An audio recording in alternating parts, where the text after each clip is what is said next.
Color TV. Color TV machiegni pacho. Ma e odwa.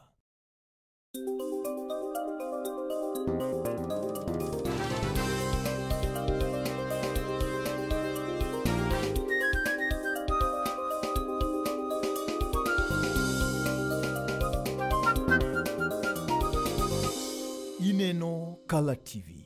Color TV machiegni pacho. Ma e odwa. Machiegni kendo nyakoro mgaji wang'e sielo ni eri mano ma Sulwemokinyi mabende biro ni pile ka pile chieng' wuok tich nyaka tich abich Color TV kamoro amora mabende yudowa obede gwenge kuma Homa Bay County, obede gwenge kuma Migori, gwenge kuma Siaya County, Kisumu County, kanyakla koda gwenge ko mago mag Nyamira, Kisii, Bungoma, kanyakla koda gwenge kuma Kakamega, matene ni Nyanza maduong', the greater Nyanza, kamoro amora mbudo nyakoro mgaji wang'e ilungan Justice Adoyo harwa kietelo ni eri ma wodhi bedo kod twak koda jolony mopogore opogore ahinya to nyadho ni eri mar siasa kanyakla koda kaka yamo fute pacho kaendi nyakoro mga jowang'. Ibiro paro ni kotenore koda lipode ma bende nwayudo weche manyien masani en ni yweyo koro migosi Edwin Sifuna nyalo biro koro yweyo machok ahinya to bang' ka koro ne dono ero bende nono weche go kumotenore koda don buche mopogore opogore pacho kaendi koro ne gone atho kendo neno ni bura nero mabende koro ne odhi nyime en mano mabende koro ting'o oko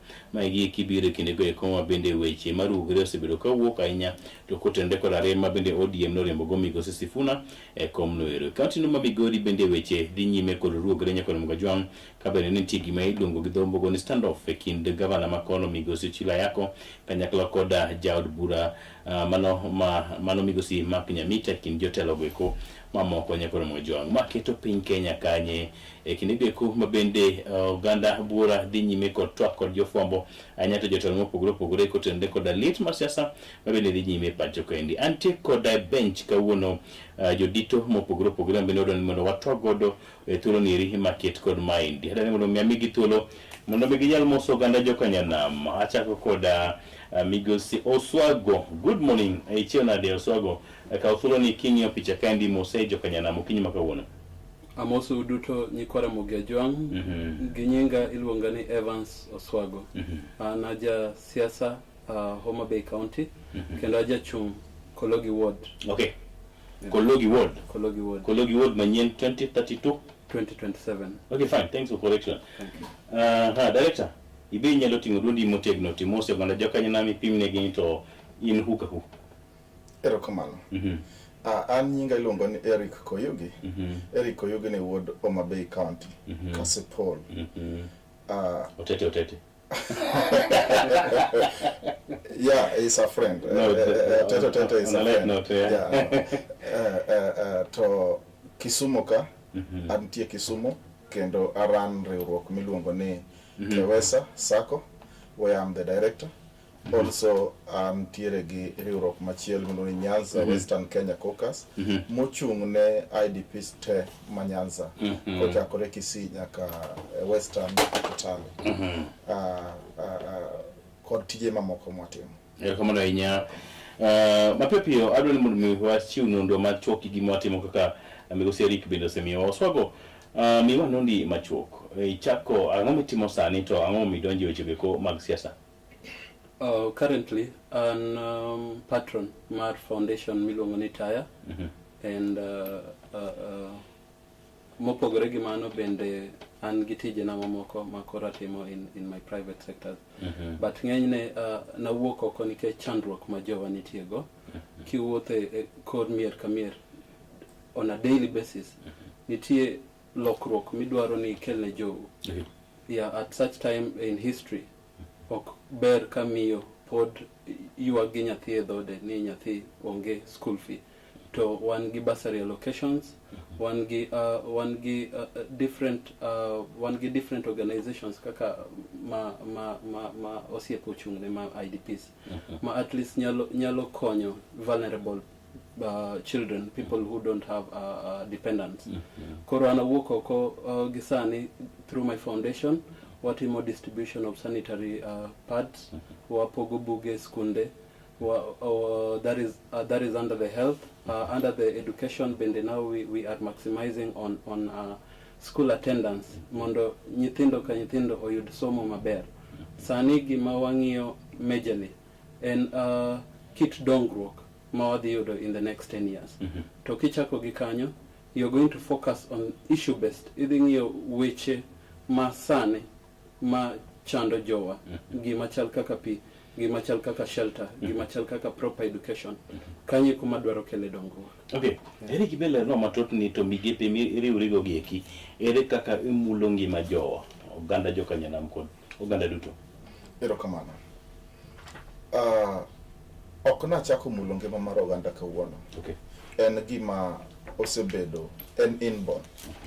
Kendo anyalo wacho ni seche mane pod jakom ne ngima, watiyo kode e yore mang'eny. Noyudo ka an Kericho, and wabedo kode. Anyalo paro ni kane lweny mar 27-28 notimore, inyalo paro weche manotimore mag Mau Forest. Na abedo involved e weche mag settlements mag the Ogiek, mano nwatimo, ma nwatieko. Kendo kawuono amor nikech gin jok ma serikal noseyie miyo lope kamoro ni Sampets. Kawe mano, asebedo Homa Bay County e weche mag siasa matin, kana bedo kaka 6 piece, wachi mag 6 piece managi winjogo.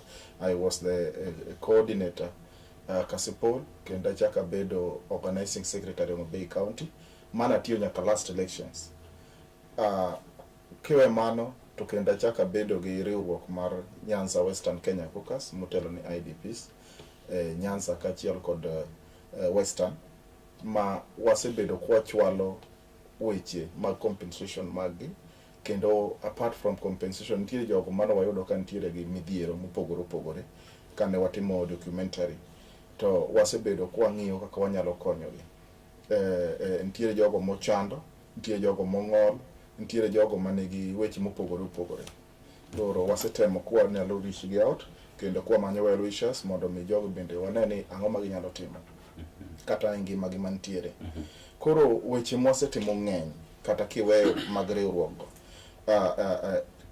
Konyo oganda en gima chalo nonyuola go. Okay. En gima asebedo katimo chakre atin. Koro kobiro maseche mwachopeni. En ani koro igole mondo koro onene ayanga, but en gima ntiere. Osogo in rawera matin ma samoro ng'ato ka ng'i to penjre gimomiyo idonje weche gieki mag siasa. And king'iyo wach mabende wawuoyo kawuono madwaro ni mondo wanone ni tend rowere higa 2027. Ang'o momiyo wuok sani to igni mokalogo rawero osene ka ng'at machalo nade, to bende en adier ni jogi nyalo yie kodu momiyo thuolo mondo miu tel? Kwayo na en achiel, Justice. Okay. Youth masani a foundation mar and is a pillar mar revolutionary growth e pinywa masani. King'iyo countries machal kaka Sri Lanka, king'iyo Bangladesh, king'iyo Nepal, youth semokelo pogruok. To gin mana rowere matindo ma pod moko ni e school, some of them are still students, but kit ngima mane gidake, ma leaders ginoketo gie, under high cost of living, inflation, over taxation. Mane gik mamiyo nyithindo koro wuok oko due to their vulnerabilities. Ka giywak to mine bende ywak, and there is nobody who can help them. Rowere emiyudo ni come as intermediaries, nikech gine makoro gine between these two generations. Mar make deye gi kwere gi jowa madongo kasto gi nyithindo. Yeah, koro youth sani nigi energy mar kelo change. Youth sema sani nigi voices To be on the street. Not to be on the street. We can be heard through dialogue eventually, yes, but only komiwa nafas. Ni rowere nyalo wuok oko mondo okel dongruok. Komigi platform, komigi equal spaces, komigi equal opportunities. Yes. Kaka mimiyo jodongo bende.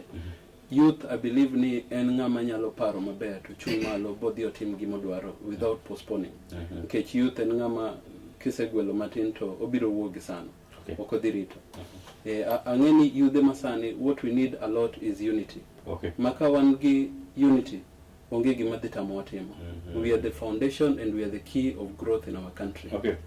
Eric, I heard you mention ni at a point in time ne telo ne kikosi mane manyo ratiro ne the IDP guys. How did it go? How did it go? Yeah, Oswago, have they succeeded? Maybe let him go first. Yeah, en gima pod dhi mbele nyaka sani. Nitie ka wantiere gi NADCO committee Mama Grace Onyango, kendo ne owuoyo motegno kabisa. To gini ende gini mane otere parliament. Parliament no se dhi mano se kalo petition marwa through Dr. James Nkalumbe MP Masen. Magi nindi na okete a report. Ni koro nego benitimo compensation. 2004-2005 budget. Okay. That budget no be allocated gimoma 10 and 3.7. To jinsi no gwe budget oko. Okay. Koro tokeno wabiro budget management to the recharge. You are also included. No, ne pesa moro tie matin. Okay. Koro no expect ni budget makoro ne biro mar Mheshimiwa Mbadi no nego beni kete. To ne okokete. To kata kamano ne wagore motegno maka jakom ne pok no nindo. Anyalo wacho ni watudore kod seche mane dhi gol this 10 points agenda. Mane wuoyo kode mane wacho ni gini endi wadhi kete budget 10 points agenda. Yes. But okodi bedo ni compensation chakre towards 2007-28. Ntiere kaka ne idhi and that is on why kisomo agenda number 6 to wacho ni all pending victims compensation. Koro ni kete under all ni dine kete ni en kamano to ji tene di wuok to ne gidwaro gima nyalo accommodate ji nech marwan yore no sekalo parliament. Koro do you have data of people? We have everything. As the director, you have to have everything. People who are affected. Everything I have. Why couldn't you do your math and know how much you need? It's very simple. According to our prayer in the parliament, never want you mondo me or bit compensated. Mana kaka jo central be no be compensated. Kuro pesa mano go be mano jo compensated jo kanen 410 to 410. Jo wano meet 410 what? 410,000. Yes. Pesa mano megi. So one bed in order mondo the same amount mama mewa. That is per what? Per person. Okay. Yeah. 400,000. So no actually kajo cannot chol 400,000 one bende onego bene mi the same make chwambe onjo Kenya kama equal discrimination. Koro ka nego 410 times number money hotel ne bedo 3.4 billion. Pesa mano nego bene compensate jogite. Where is the money? That's the question. Because Chimane President Uhuru Kenyatta ne work come no work can say 10 billion mano nego beni IDPs ne bedo compensated. What is the budget of the country? Budget of the country is around 3 trillion. Around. That's an allocation for a ministry. Actually, and pesa no, and 10% of the total allocation mark 47 counties. So far, where are Kenya. you? Kumawanti kawono. Yes. Implementation emokwam. Oswago. Toko wacho no kwam because there is a light. Also, have they done to their level best? This committee. And gimado penjore na chiel. Yes. Does the 410,000 equate to the life of a citizen? Mokwongo to onego wapenjre ni before wangi the amount madwaro bedo compensated for a loss of life. Yes. As at 2024 December, pod ne wan gi 29 people missing out of over 83 cases of abductions. Bende wanyalo fwenyo ni out of these people, yes, nitiere jok mano bedo affected that nitiere jok mano lalo livelihoods, nitiere jok mano lalo But properties, yes. Yes, but compensation, is it equated to the value of life mat jogwagi or the citizens or their future value make parents gimagina none jonyuol ni dikelo ne dongruok in the future? Okaparka 410,000 is an amount is comparable to a human life. Is the amount that you think is? I don't think there is an amount that we can equate to someone's life. Mm-hmm. Apparently, the proper thing that we need to do, aside from that, en kelo institutional reforms kate police sector pok waneno ka action obedo taken. Yeah, nitiere cases ma are as of late kaka make Albert Ojwang. Up to now we still have issues with the lady in Nairobi was shot the other day. Yeah, even the one in Huruma Estate, yes. The 22-year-old KMTC guy. Pok waneno any action mobedo taken. Anything that involves the police sector, egimomiyo sani wadwaro kelo institutional reforms. Mondo wane kaka dongruok biro in a way that people's lives are not affected. Mondo wadogwa compensate gibang. For now, what we can say is, we make sure near compensation has been done at the right time. Sani gin nyakagi only up to 31st of March, right?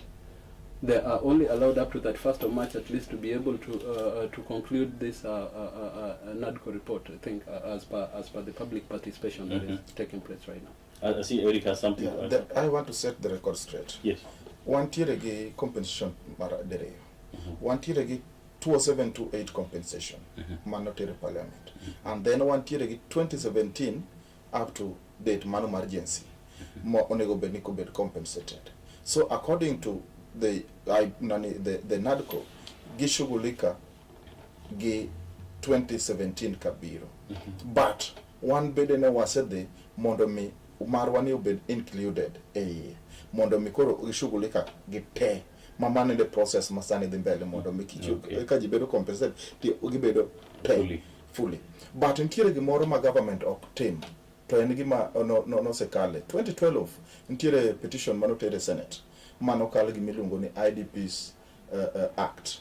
This IDP Act or recommend ni nyaka wabed gi body mabedo ka chung ne gik machalo IDPs to kata mana tulo minene wuok kata mana kaka nyathi mana go bundeche onego bed ne gine maging'iyo to en body monego bed ni kanyo every day ma okne en gima ivunjo kae to sani kaka sano ongene onego bed ni en kanyo permanent.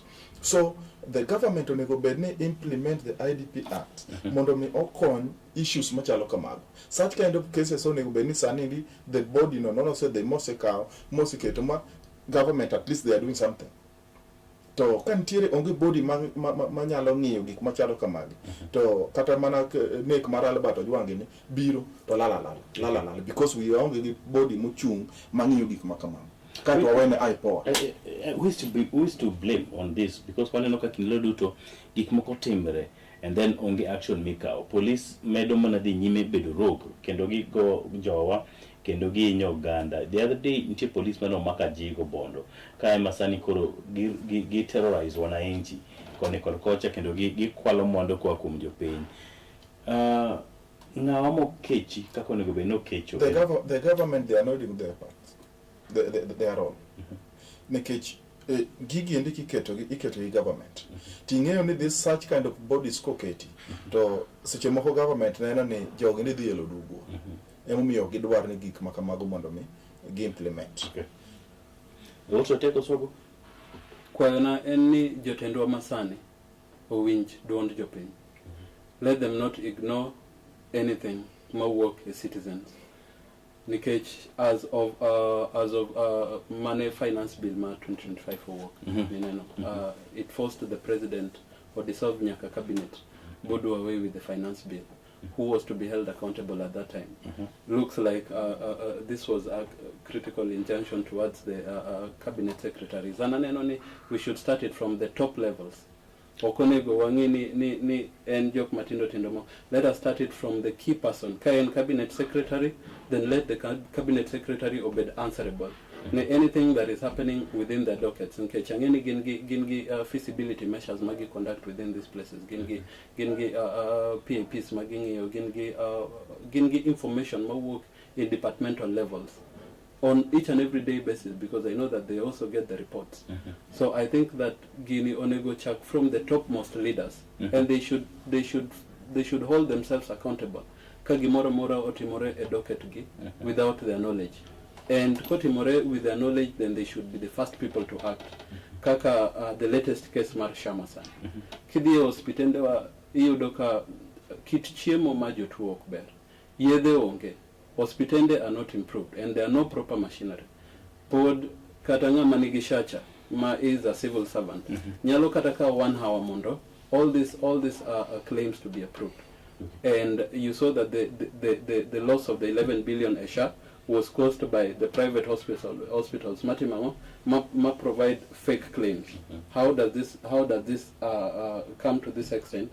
Kagin emagi kuongo dagi chudo in form of what? In form of claims. Giwachoni gen gidwaro cash. These things should be held from the topmost. Kakasani, I had a lot of expectation.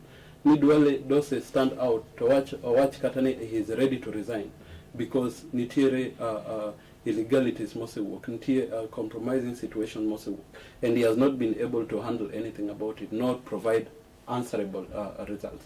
Another thing, kawaneno kata council wangi kata council of governors. Yes. One of the threats that Manigichiu, because of this accountability measure that were raised by the SIPA, yes. County Public Investment and Account Committee. Onge kaka jatelo the neo team nengo nimondo team ne audit. Of course, kidagi the mbele or enyim doho for purposes of accountability. Chalkagima as a leader, idagi the mbele jopin to let them know this and this and this was used in these places. I think we need to listen more to the ground. We need to listen more to the people and the exact needs and the grievances. That is the only way we can bring a change. Okay. Without listening to people, then we will be providing solutions are not issue-based. Solutions no one will cater problems we were to Yogini was provide no solution. Or problems that are not even existent. Yeah, these things should we really need to take a lot of accountability as leaders. Okay. Yeah, going forward. Thanks, Dr. Robo. I want to add something. Yes, Eric. The problem affecting our country, chandruok makawuono wan godo e Kenya waka, and lack of leadership. What do you mean? Yeah, I mean lack of leadership. And lack of leadership biro miyo wakoso bedo gi priority. Nikech okinyal kao ng'at mosomo businessman. Tikao to add the docket mar health. Tiweyo a qualified doctor mung'eyo the problem affecting the doctors and also a common mwananchi. Tiwe ka nikete no or fight for the right magnini ka gin gi riwruok magi. To business person indicate bede health. Okinyal kao ng'ato mosomo business tikete mining. Kato expect ni mining ni kinyi dwa konye mokony the entire country. Nyaka wakao the right people mondo wakete these dockets. What does the law of the land say? Oswago, as said, is going for MCA for our post. What was the name of the ward, Oswago? Kologi Ward. Kologi Ward. I don't know if he has enough fund to do that. But maybe if not, he's going to mobilize his friends to support him. Bangi kosekelo osepege to osepege di chikolwete. Bwana no wate di kanyo koro kita this small position. So his hand will be tied. What you are talking about, that is on why mami awacho niya. Yes. Ni lack leadership. Leadership and a true leader does not compromise. Because itiyo ne oganda okitine iniwuon. Itiyo for the future generation. So are we limited of the laws or limited of the implementers of the laws? We are limited to the implementers of the laws. Checked on it here. Gimora mora nitie. Yes. To jok ma implement gini, gin jok mosebedo compromised. Iwinja. In leadership, wadwaro ni mi ng'ato tich on merits. Okay. Ka ng'ani ndo qualify ni en a doctor. Kawe doctor mondo mi kete ang'o e docket mar health. Ka ng'ano qualify ni is a teacher ka koro atiyo gi example mar Kelo Missouri. Exactly. Ka Kelo Missouri mondo ikete education nikech you understand wach mar education. Okay.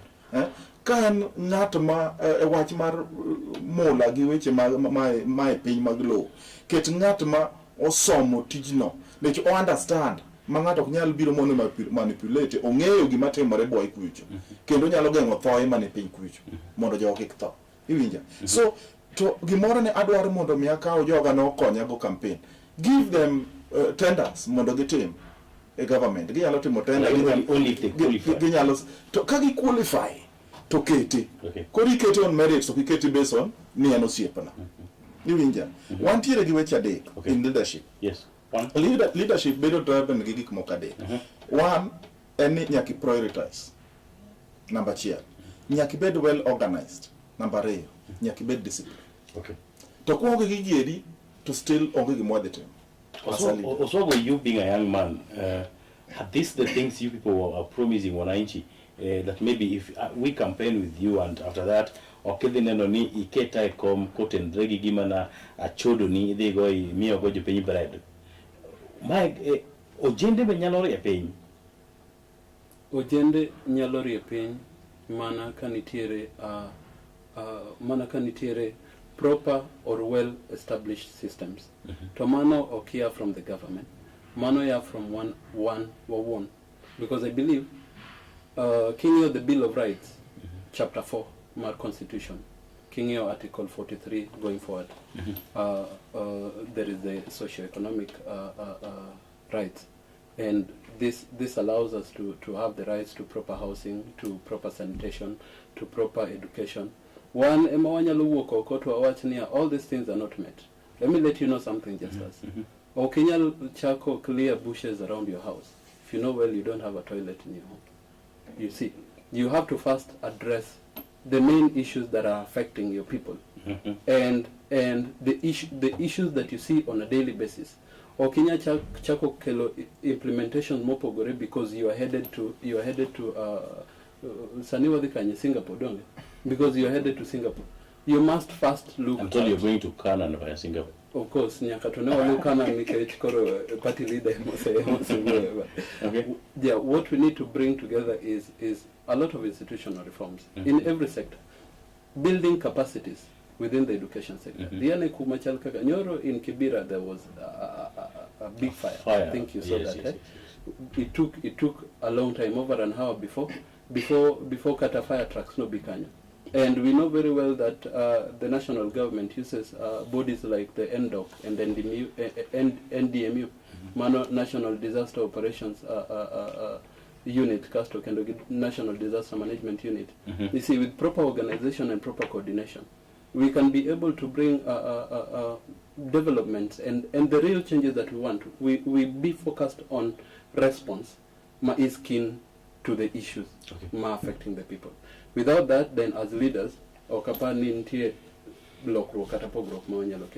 because the people are the sovereign, they have the sovereign power, and that is dictated by the that one we know. 2010. That one we know, Oswago. Yeah. But you keep getting thwarted. The problem is, onge chances make you the okokai ni iwinjo gimayot.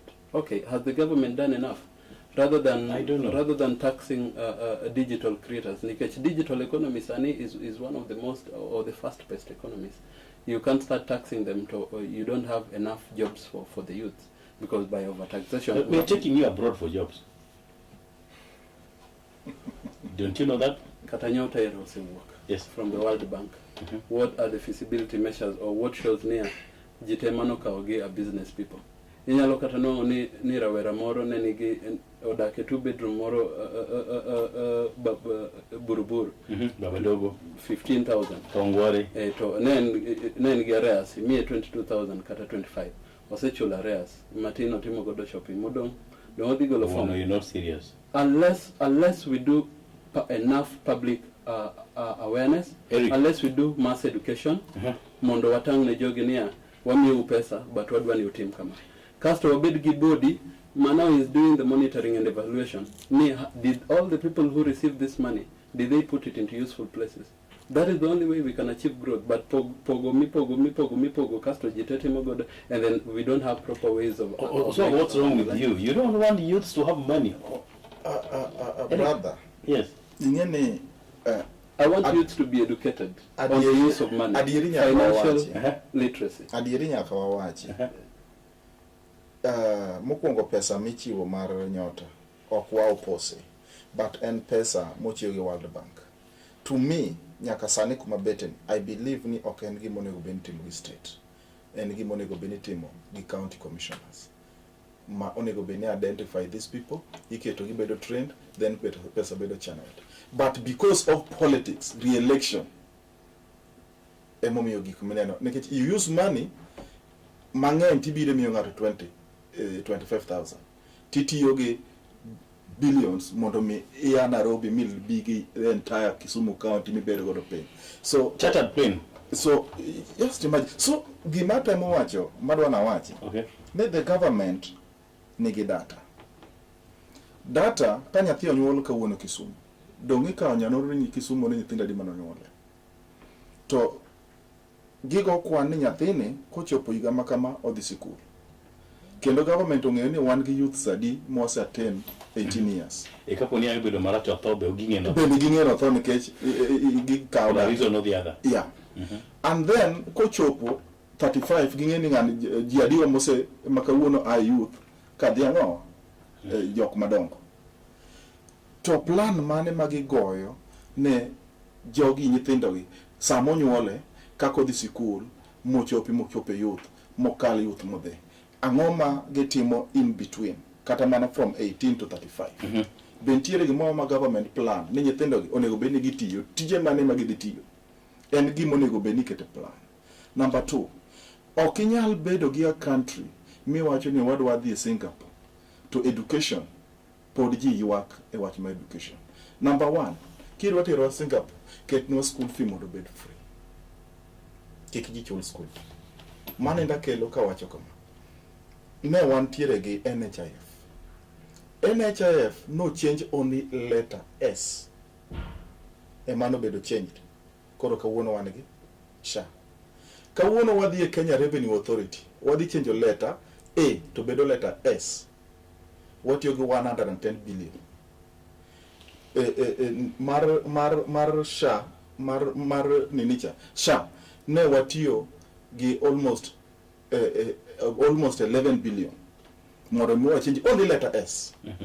While education ka wantiere gi CDF michiwo. President nikode, governor nikode, MP nikode, bursaries. Wings to fly kianga gi. Why don't we you have swings mar governor? Yes. So why don't you bring all these funds together in one kitty, yes. one coffers? Then kao jok mod loan. Yisi ni koro Mwangi isebedo kiran mar Equity bianeka. Oduoro tieno mari mar nimicha mar KCB cha kel bi modi bedka. Aya ikelo jo kata mana committee mar ji 10 tiakisha ni pesa gidhi each and every school mani e Kenya kata nyithindo dhi school free of charge. Mano indi chako mako road mar Singapore mwauwe. Bende gigol gidwok subsidy pay. Gidwok subsidies. So ka okwayudo priority marwa to wabiro wangiso joluo niya wadhi Singapore to kwa wadhi coast to wawacho wach machielo. Koro chalo kagima Singapore ni en mar jomoko to jomoko to ntiere gik mamoko. Ibinja mano siasa emwagoyo. So the timing may have not been proper according to you, because now we are just few months to 2027. What do you think? And why bring something maduong machalo kamano kibiro go please go to a certain community and then the leaders when they pick to they code then give me go just within Nyanza. Talk nyalo watch central. No, they were in North Rift the other day. Did they talk about Singapore? No, they presented the Nyota thing there.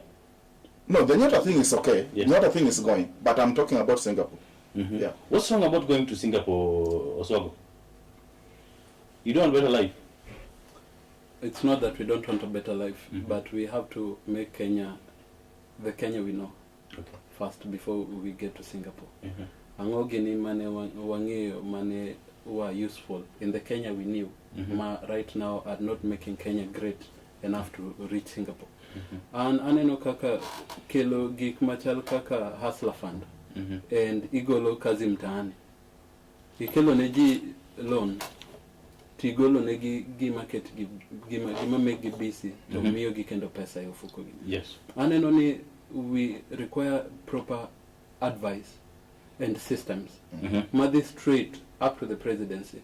Okwanyal bedo gi advisors to the president ma are not keen on the issues that are affecting the youth and even the major and vulnerable population, kaka the women and children. Kidin dewa one very privileged because in the constituency level one gi two things. One gi NGI to one gi CDF. Mano national government initiatives, kasto bende one gi constituency development fund. King'iyo kuonde machal kaka project mane wa launch last year in May 2025 mar Ochol. Ndiwa TVC. Maiza is a constituent college of Mawego. Such things, these are now what we really need to bring, because you see, by developing social amenities or building infrastructure, ngat madi benefit from man. By improving the hospitals, kaka Homa Bay Mawan Godona. Ntie jok ma mine man tie around kanya mauso besende, mauso giuso traf, giuso usi, giuso ngo. These are the people who are providing this kind of items to Jotuo. And by having proper things like roads, you build capacities in school. You are improving the education of it. You came about just as the education sector. We have one of the best education only if we focus on it, because Gimawa Timo Kai in our high school level, Gimawa Sunge Timo in the colleges, in the universities, because our education is advanced. But Kinano Gikmachal Kaka CBC, that is a very good course, yes. But its implementation, its implementation. How do you start a program? Kapo kingio katani the necessary classes kaka ECD mokel masane one get up to class ochiko. And we don't even have enough classrooms. Ndiye kuonde machal kaka northeastern, my people still sit under the trees. Ongeka kinyalo wacho ni dwa donjo Singapore. Kapo kingio the exact needs, or you build capacities, or you improve systems, or you kill infrastructural growth, or in health sectors, in socio-economic development, in agriculture sector. There is no way we can get there if we don't focus on the key issues affecting the people. To ananenoni the best thing. Saniwa mi Rowere nafas mangen. Ma wawinjigi, wawinje pachgi when it comes to Dongro. Nkech kata ane wodna. I have youth who are under program Wangi Kologi Comrades Corner. Mano is for the sake of the comrades. Wabiro got together and Katakawuna one meeting mall. One Kyoto, which is the Kologi Young Task for the young people. Wabuild their sports. Kibi Kumachal Kaka Kenya Science Nairobi. That was one of the biggest facilities under UN. Actually, do you know that they used to get over 1 million every week from the social amenities they have? From hiring halls, from hiring field sports fields. They give over 1 million, but right now, and majorly most of these public universities, they are not public universities, tangna a newly built structure, how can renovated, or an idea, mar Chancellor Masano, or Chako Gimoro to name it after them, probably a dormitory or something. Korangioli a pin Masane. Let us focus on the actual need. Kikwangi di Singapore to wabed blinded by Gimati More. Waneni ino kadwa winji jatelo anadwa mana di Singapore. Nyakatangi kuma woche diiko. Okay, that makes sense. Kapo kwa kao yue mokongo. Eric Salini Giwachimoroma is really banning him. Ado wacha. Yes, Eric. Ni Kenya ka ende wadi factory setting. Factory setting kane Kenya ochaki 1963. Ne wan gi lake. To lake mane wan ne gik ma pillar deck. Yes. Ne wadwa golo fuo. Ne wadwa kelo ngima maber. Kaito ne wadwa kelo somo. Magi endi shelter. Weche adek gi kwa nyalo dhi godo factory setting.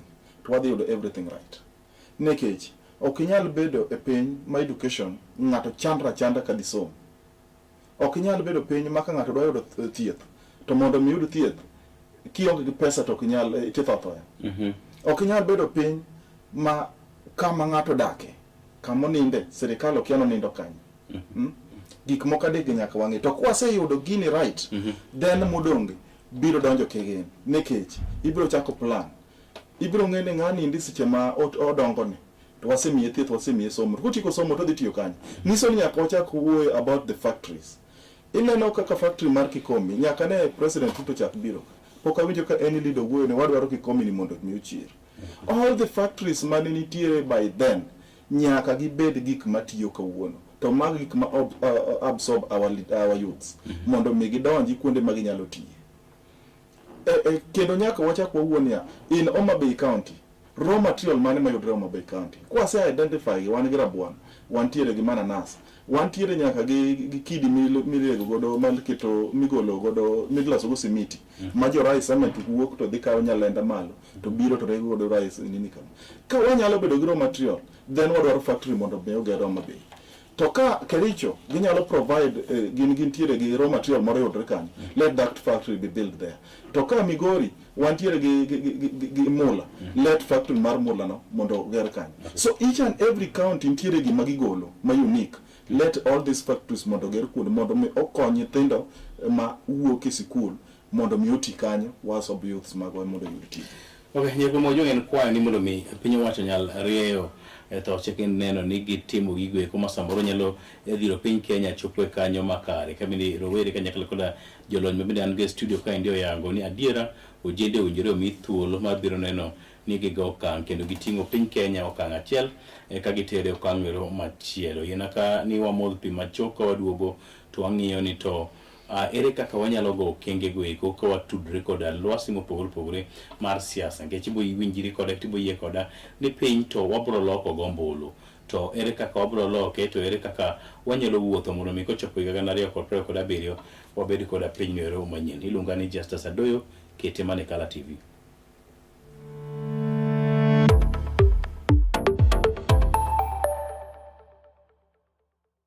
Get ready to elevate your business and any other commercials when you advertise with us. We are not just a channel.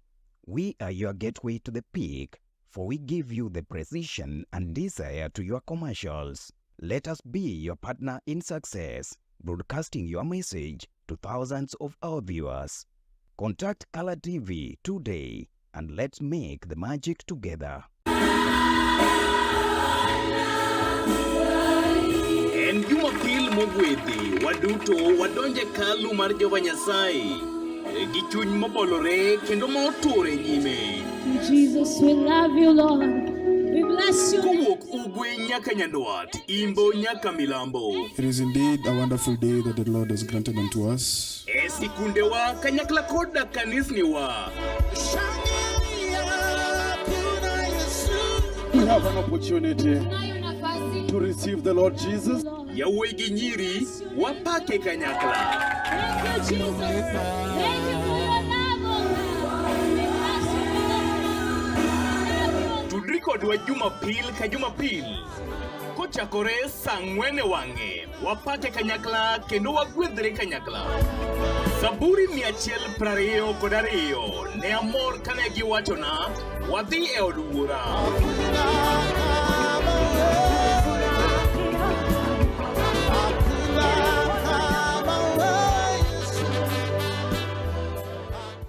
It's enough to make a grown man cry, but not this man. Get back in there, tear. Tok yudo thuolo mar ng'eyo mathoth kowuok kuom jopuonjewa e sikunde ka iduogo pacho, warwaki kod chenro mamit molosi mana ne in iwuon mar kweyo pachi kaka nyathi. Chenro mar bang' sikul chakore saa 10:30 mamidhiambo nyaka saa 11 mamidhiambo, kama iyude sigana, wende manyasani kaachiel kod machon, kaachiel kod miel motimo cathedral mabende mori kaka nyathi. Bang' skul, chenro manigi mor lilo ne nyithindo duto. Kala TV, machiegni pacho ma e odwa.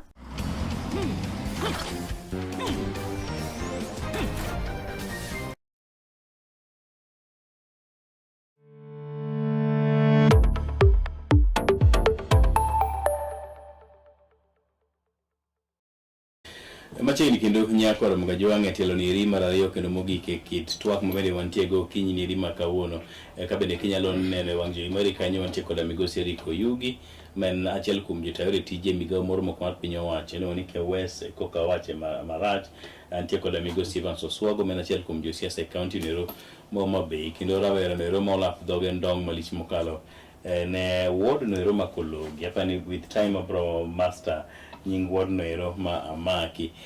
Oswako wawuok kendo wadhi e yiero ma 2027 kaka rawera. Mokwongo wacho ni chung kologi ward. Isepimo no gimo mi chung. Samoro neno ka beto si jonyi owinjore kori chung iri matin. Jew jogi. Jiorume gwengno. Why are you the only one? If there is no one, that Kologi ward won't proceed. What is your take? Just as adhi chako kakoni nitiere kinde moko mane China no find out ni the number of snakes are increasing. Where? In China. Good. What did they do? They asked the citizens for help, and they asked that kila ngato ka ngato momako snake achiel to kel wan gi token mar pesa di mar 200,000. What did the citizens do? Ne gidok girea koro gigi mondo gigi omed nyuolore, mondo koro ka ginyuolore to kila nyathi medo negi pesa. Now you know this now came out as a national disaster. And what I want to let you know, just as any leadership, Makawuono is very compromised. Compromised based on what? Telo Masani Okwinj Japiny. Which telo? The one you're getting into? Telo Masani Okwinj Japiny. Egimomi adonjo kanyo. Nikech, and I believe ni Japiny will always be right. Japiny is someone who can communicate the exact needs without having to add anything on top. Ni ingeni kawuono to nadwaro mana gimoro matin. Of course, there is an underlying problem, and that is why they need that help. But bang miyo gi token matin no, that problem is still there. But I have blinded you with 200 shillings. Why? Because that change that you want is what I will keep on coming back with, campaigning after every 5 years. Ni abiro kelo nundara, mane gi madwaro. Abiro timo proper oversight, legislation and nini at the county assembly, mondo kelnu yede, mondo kelnu pi, mondo kelnu ango. But of course that will always be the grievance of the people.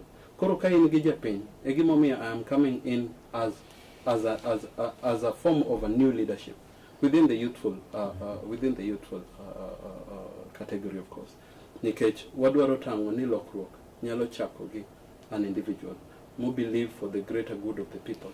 You don't want them to say they're going to bring you road, they're going to do you water, they're going to do you good ECDs, and you want to go to the county assembly of Homa Bay. What are you tabling? We want to provide proper oversight. We want to make sure that there is enough budget allocation for such things. We want to make sure that we perform legislative functions without fear of intimidation, without fear of suppression, without fear of threats. Egimomi ineno kakasani Owadwa Masifuna is having a big problem at the party. Why? Because he chose to speak his mind. Some of these things, in as much as kidwaro consultation, yes. But at the end of the day, if El Kagima, your rightful leader, is not saying the right words, is not doing the right things. Also, there are your elders in the county assembly of Homa Bay, where Mheshimiwa Wanga is the governor. Yes. Some of them are like your dads and your moms. Some of them are your brothers. They're not doing enough. You actually, when a man wants to take a bath in a river, you have to remove your clothes. If you don't, it is either you will go home with clothes that are wet on your body while they are drying, or you will have to walk naked. Itire decisions ma dwaro bold moves. Kin parents wa wangeyo, and it is rightful that negi telonwa. But at this juncture, wa feel ni onego gichak timo. Who is your income? Ilwongeni David Olo. You don't know the guy, man. Ilwongeni David Olo. Makmana ni ngeni David Olo ngeny. Koro nadwaro ni. No, I asked you, who is your very specific incoming? Mano ilwongeni David Olo. And he's doing enough. What do you think? Oka feel ni he has done enough. What has he done good? Nothing good to show. So somebody cannot be 100% bad. One ineno crisis mawase yudo kata health sector. Why did you? It's not like we don't have a leader. If it's that bad. Gimatimore sani Luo Nyanza wa wasewinjo wasedhi weche party ahinya, and that has greatly affected the way we think when it comes to revolutionary. Lea, come on that. Eric, what do you think? We'll pick it from where you've left it. Yeah. I don't know what you adek. which adek ni leadership is being driven by three things. Yes. One, as a leader, midwaro ni mondo mi tel na oganda nyaka ibed gi miluongo ni purpose. Number 2, nyaka ibed ng'at ma nigi vision. Number 3, nyaka ibed ng'ama nigi principle. Magi endi gima ka leader ni godo to nyalo nyiso kumoae gi kumodhi to kod kaka obiro tieko. To problem affecting our current leaders from the county assembly. All of them. All of them. Okay, fine. But let me now talk specifically a county. Lack of principle. Miyogi worship the governor. They worship also the governor because lack of funds. The government. Actually, you are now making sense. It's not even lack of principle. Everybody is principled in their own category and way. But these people are broke. They are broke. But if you are principled, you will do what is right. Because your work, gain only 3. Okay. 1, oversight, legislation. And what? Is the MC. And representation. Good. So, you go to the village. You go to the village. You take the views of the common mwananchi, milid, titero, indi kogi maber, titero gi assembly, you will send them. Isn't it? Yes. When the governor is doing something wrong, or they want to implement certain policies, you do the oversight. Isn't it? What is that oversight? Oversight of what the governors they are doing. You can. It's not that I don't know what oversight is. Dani morontie mantie mwalo nyakach. Mantie rata seme. Mantie wuothogi kumalo Migori. Mantie kologi kuma oswago ai. To winjo kizungu mar oversight ni pile. Ok ong'eyo ni mano te nyama mane. Pimna neni ero. Governor chone gero ndara. Mawuok kama kadhi kama. Abira ng'iye anene ero kama nisetime. Is that oversight? Oversight. Any city governor ogolo who allocate pesa a county. Ni wadwaro ni siling 1,600. Yes. Odhiyo mondo mi odhiyo kuny pi kologi ward. Yes. For instance, West Kamagak ward. Yes. Nyandiwa school. Okay. Kuro oversight. Any pesa mane woketo ocha. Bende odhi okunyo pi. Kata mbini milioni 2. Kata na milioni 2 kata na mana 1,100. Bende okunyo pi. To contractor boti motich mowinjore. Manyiso ni ya eri itemo nyiso wani nyaka bed ni otimo the intended purpose. Correct. I agree with you up to that point. Koko timo the intended purpose. You come Who back are you? What can you do? You come back again to the assembly. Te wacho ni nikech no allocate this money to okotimo tijini. Now, governor, you are the person to take responsibility. Angomo pesa ni okotimore. Ogini okotimore. Now you ask questions. And you push mondo mitiji to the otimore. Okay. Ibinja.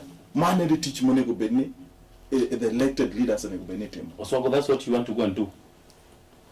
Oversight. Teanene ka gima timo nonro makith ne teach ma osechan. Kata gima nosepangi. Homa Bay is very commendable because ntie gimiluongo ni on source revenue. Our own source revenue rose from 89 million I think in 2024 to 2023 to about 1.25 billion. Yeah, 1.25 billion. Okay. And even as at last year, it was headed to 1.5 billion because July and August did very well. You see, yeah. So nitiere nonro minyalo tim gi japiny. And again, you know, the Constitution also, still within the Bill of Rights, gives you the full authority mondo idhi court when you feel like one of your rights has been violated. Good, true. You see? Yeah, Koro. How many can do that? Let's be honest. Very few. You know why? We don't have that public awareness. We don't have that mass communication that is given to people when it comes to and I feel like all the arms of the government, they really need to work independently. Okay. Judiciary, executive, legislature. King executive nenigi allocation mar how much? Over 2.4 trillion. Yes. Kiduogo piny nyaka legislature. Nyaka legislature negin gadi almost down to 46 billion. Okay. Then Kenya Judiciary, 25 billion. These people are incapacitated. Nikech, already the executive has been given the maximum authority with all the finances. So, sorry for cutting you short, Oswago. We'll come back to that. Okay. Eric, the law says that when we are doing a project, kwatimo migao mora mora, kata chendo mora mora, kaka pinyo wacho, bid county makisumo mabesia and all over, public participation nyakatim. Have you been to one? Yeah. The other day, and I'm told there was an outcry. There is no, I don't know whether it was, you're not having political goodwill, governors didn't appear or something. What happened? And Sichimiti, this, how did I call it? Public participations. There's a notion, Nimtie, Gimiduano deal, Kenomane Midio. How do you crack this nut? You see, public participation, they will cut a money. Mokwongo, imanyo the like-minded people. Is that the law? No, it's not. Yes. But Micah Hagisabel Hagitime. Katamana public, Katamana a wardone.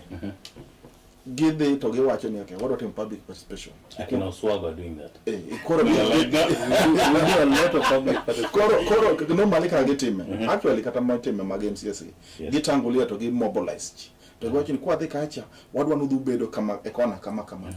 To what one guinea endi, he push it. To kanga nini to kidi chungo ya kucha kitingo barika ngache moyo lakini wadu wani gino dio bed kama iwinja koro in jiobiro to karentie jok mano se losika no se tie dot kaeto gini di kaka ipushite yudo ka gi end up ni gima ne gidwaro cha e gimo dio timore kaeto gimonego bene timore talk the lawful thing okotimre kati wani watimo public participation gik mang'eny mikelo mikalo kata mana policies mang'eny mikalo e parliament ki winjo ni no kale ti penjo ni to public participation no time kan for instance finance bill management sisogwe ere kuma time public participation ne onge lakini kane mbadi no biro motimo at least mare no temo wuotho e bunge la wananchi wuotho ko temo jivanji no de bene neno kan tire koko ne onge because at least no de kaecha to wuoyo gi jopiny maonge joma no nyiewo iwinje and gi chano de mokalo maber so public participation onego beni ibiro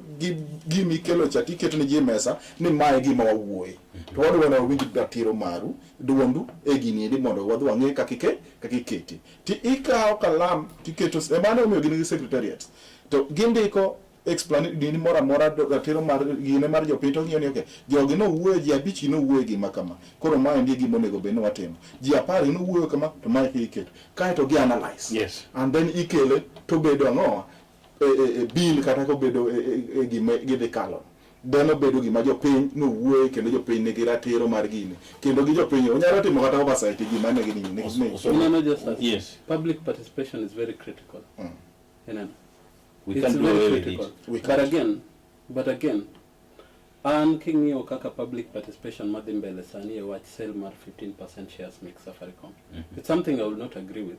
And I would actually advise every citizen, nika gengi possibility to get dagi molo because they should look at this as a critical. This is a critical asset for the country. You know, onge kaka you can issue. There are very many alternatives for the sale of those shares because podginya lotio kodgi as security for loans. You understand? Because Safaricom has been one of the biggest digital lenders in terms of profits. Yes. Castor in dividends, when they pay from their profits, 80% from that profit every year into dividends. If the same dividends are going to be bought upfront at $309 million, these are dividends that they have been proportioned to up to 429 million. You see, but just because you cannot sell a critical or a valuable item for a temporary need. You understand? Because kikunyo ka mondiunka bugo mikunyo ni nyalo bedo ni oduong moingo midino ne. You see, and again in terms of accountability, public participation allows for gikmiluongo posterity measure. You see, we are all looking at the future. Onge kaka diwachnia idhi allow Vodacom kata Vodafone obed gi maximum authority here in terms of management and systems and structures, then we will be coming down to 20% of shares from 35 to idwa wachonia joge wama depend on M-Pesa, joge wama depend on mobile transactions, joge wa mobedo employed by Safaricom kose jok manigi outlets, pod gidhi bedo gi job security or business security kaka gisebedo. This is like a national asset, and it is one of the most profitable assets. Okay, fine. Said and done. Welcome, Chad. Thank you. I want to call you Eric.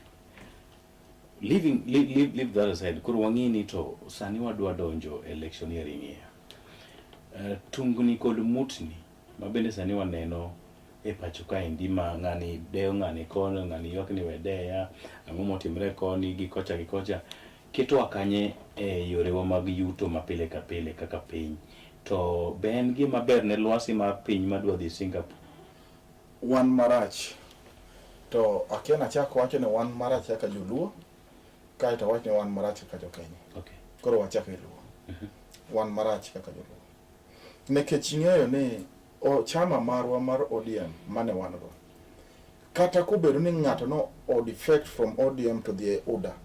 But ODM ni pod en gima duong' e wiye ma wiye ok nyal wilgo nikech nitiere ideologies ma ODM no chung'e. Okay. Emomiyo seche ma gimoro timore kendo neno ka gimoro kethore mani sebede mani ero iyudo ka nyaka ibede gi questions. Tungni ma kawuono biro e piny luo ka en tungni ma nyalo inyowa kendo oinyowa politically, economically. En weche mang'eny moko adwa donjo gi sani lakini adwa wacho weche abich. Namba achiel, wapenjre anena ka oganda luo kata as individual ni in ng'awa kuma intiere kata piny luo ka wan jomage kaka wantie to wan kanye to kwaseng'e kumwae to wan kanye. Namba 4 to onego wadwa timo ng'owa kwaseyude kuma wantiere. Namba 5 to wadhi kanye. Okay. Mag 5 questions ma onego wapenjre. Ang'o ma wapenjre 5 questions? Okay. Sani endi kuma wantiere people are confused. Wakiani wadhi go ombulu to wago ombulu nang'o? Wago ombulu nikech ne wadhi Singapore, koso wago ombulu nikech wadwa ni Ruto bed president, koso wago ombulu ntiere gi mwadhi yo. We are confused. Are you going to vote yourself? With me? Of course, yes. Why? Why me? But no. I want to ask the common mwananchi. You gave us the first question. What was your first question? The first question. Who are you? Who am I? Second? The second question. Know your purpose. The second question. Why am I? Where am I from? Nakani. Number 3. Why am I here? Angomi antireka. Ayura kumantiere. Koro ingaka Eric, you say you dress situation monego benigo ambulu. Why are you doing that? So, the reason why I'm going to vote a leader mantiere gi 3 principles mana wacho nicha. Okay. Manyalo gola from point A to point B. Nisonia leadership. Since you vote a leader, you vote for a future generation. You don't vote for the current one. Because leaders, they look for votes. But leaders, they work and look for the future generation. Quickly, Oswago. Yes. What do you think of the sentiments of your good friend Eric Wankanye? I would love to stand with Eric on a number of issues. But Kendo, I would again love to send a message, a very strong message to our leaders. Watch bursary Sani should not be a case of who knows who. Sani bursary onego chiune every single student mondo giyud nyalo. Number 1, were you for it that it should be retained? No, that is the CDF. Oh, fine. Yeah, I'm talking about the bursaries within the ward. Oh, good. Thank you for that. Yes. Yeah, okonego bedni at such a time education is not a priority still. Onego wangini all the classes have been built. Onego wangini, but above everything else, the bed morna. Can we go back to the free education system? Let education be free. Mondo jiteo som. Mondo we don't have a problem when it comes to education. Let us have problems when it comes to other issues like the health. We can quickly sort. Mabende, that is also very critical. There are reforms manyaka to wakil. Up to now, where we are in a very bad place. Okay. Especially kaka juluo wan kumarach zaidi. And leaders wa onego mak luet each other. Okay. Yeah, not conflicting, not fighting each and everyone. Kineno ka babu ero osechung Nairobi, tidwaro duoke mondo duok piny. He is also a leader with an equal capacity, not bringing a change. If you want to give him the right direction, then call him and give him the right direction, but not telling him he's going too fast. Also, was it fortunate or unfortunate that Baba left us in the broad-based government? It is very unfortunate that Baba left us in the broad-based government. Why? Nikech, we have lost some of what we stood for as a party. The first is social democracy. Okay. We have been silenced, and we cannot even talk about the real grievances of the people without feeling like we are compromising on the development of the current regime, without feeling like we are compromising on growth. We forget that these are our rights as citizens. Secondly, we also forget we are also taxpayers, and some of these things they just have to be done. It is our right to have these things and this system. Eric, what's your take? Fortunate or unfortunate? My take, number one. Baba left us in broad-based government. Yes. But it was up to 2027. Why 2027? In between, there were some things Monego Beni Watemo as a party. Us. By now I'm partyless. Okay. Tokoro being the only ODM is the dominant party. In your region, yeah. In my region. Now it's us. Now, number one, we have to re-strategize. Ereka Kaodo Wuoto from 2027 onwards. Ruto was to be the president 2032. Was to 2032. What next? What the government? What the mondo miwa me teach no miwa ministry. Kaito angoma kindo. Nisone between now and then, Omego Bene Wabiro, Wachako Kombaka, was strategized. As a community, as ODM. Number two, ODM Nyakabed Pain, Magombaka, Kagi accommodate everybody at one table. Not exclusive. Not exclusive. And that man Tire record, Katamana King of my Facebook page. I said, let the Buru Oluong all the ODM officials, which are Korean neck, organs yes. Bedo pain. A retreat for 3 days. Onge Yokmolu Ngoni Sangwenya, onge bodyguard. It's only the officials. Let us talk a bitter truth to each other. To washaya away which Magkiani Ruto Kiadwarango, Waket Makaside. What we now about ODM. Mondo come up with the solution. I'm sorry for that. My time for what? Okay. It says. So after doing that, let Kir Marwa Mawanoka Odongiranda should lead by example by calling all the leaders and professionals mondo mioketi mondo waunganisha Uganda Marluo and Mbaka Migoyo from the Luo leadership and then ODM leadership. Okay. Then all unite jogi together. Then we work as a team. Then manokele watch one another point. Nina want here mumilu ni pinyiluo. Pinyiluo ni chaki professions angwen. So these professionals they are still alive. Onga tamso tokata chia. Tokano chake manera ila no setimo makajwa ngotho. To gicha no de maber kendo no duogo luo kanyakla ne luo no chako kere. Onego bene wadoke factory setting mar gini mondo miuduogi mondo ket luo kanyakla kaeto wawuothi e twech achiel but ma wan ok wuono ni ng'ane golo pesa koa kocha ng'ane golo pesa moa kacha kaeto koro ji wapogore kowacho ni wane ma wan go mang'eny wadhi kama kama wane jo kiango then koro lwenye mokere e luola. Eric, I can see something is itching on Oswago. Yes. Babu Oswago is a youth to be Kologi 2027 Lungane Serikal Randere. And we're also having Ngonge Award Junior. Wachokanyo ni Musna Honorable Oswago, Mano Chunitelo, Ma Kologi. Oswago is like no the other pop. Cannot be Oweka Pin Bear. Korojo Gwengi to Wasamuka Gende. You actually the people. Kiwoka. The people have the sovereign power. Awinje Sirkal, Awinje Ngoge, Abe Amosoge from Kisumu, Ni Aero Ute. Okay, we will hold hands to bring the change that we need.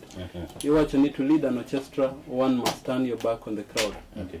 And my conviction is, which a party, onego wachak bedogi useful structures.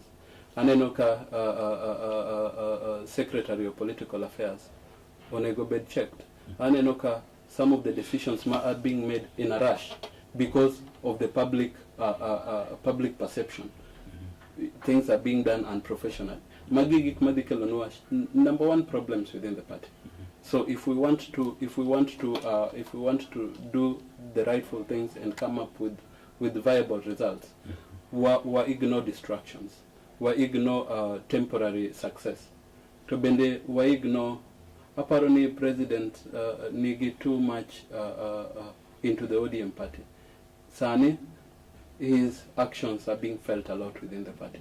Nikech kata Sala oknya convene meeting to with the orange colors.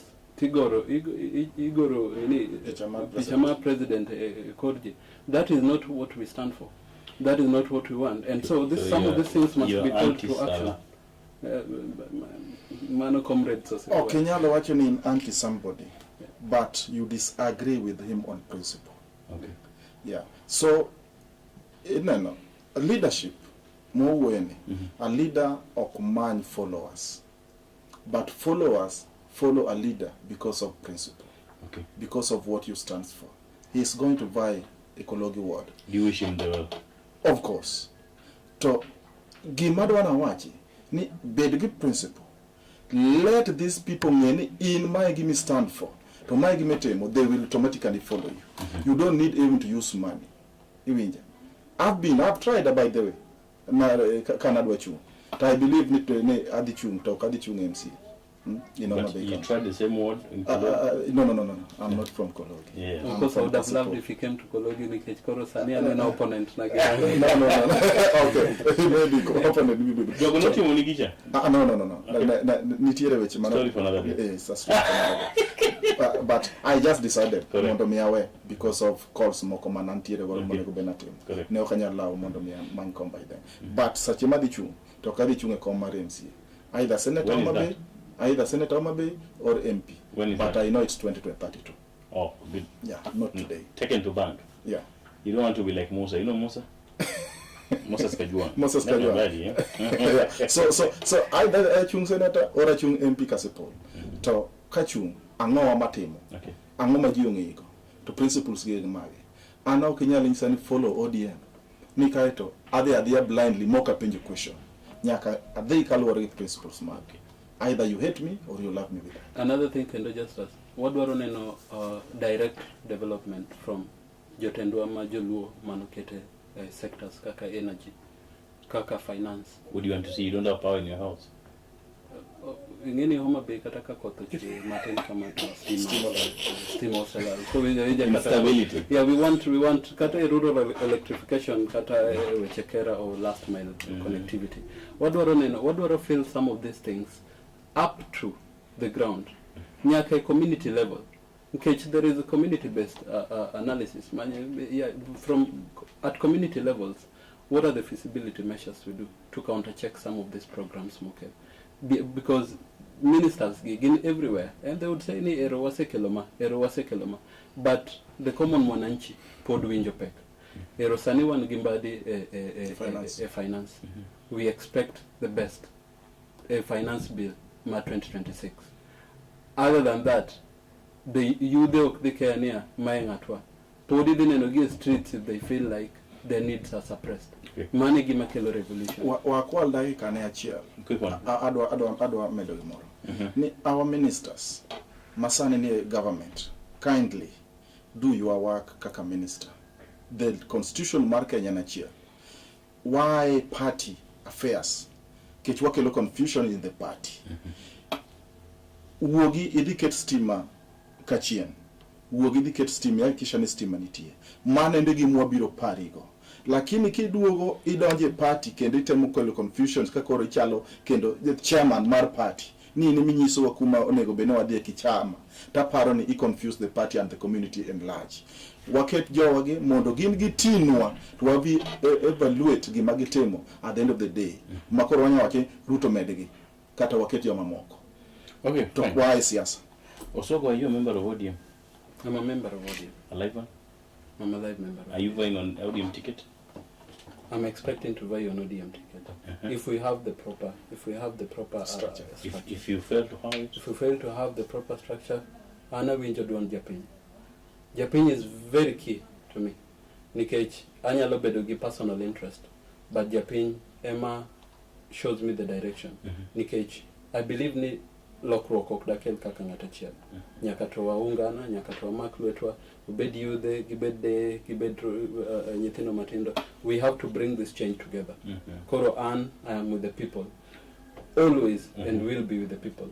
Interest management you go called national politics because most of the time I don't know whether you're area MP.